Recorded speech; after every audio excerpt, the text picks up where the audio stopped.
Good morning from Grand Family Farm. It's February 15th, 2025, and it's about 11:55.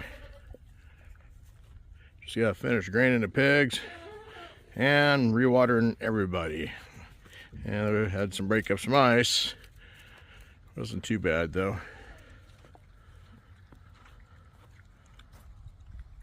It is about 31 degrees or so, and you can see all the ice around the water dishes I had to break up and take out of there.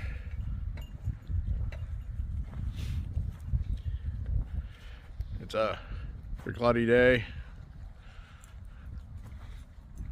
Doesn't sound like we're going to have any sun today. Sounds like more snow's on the way.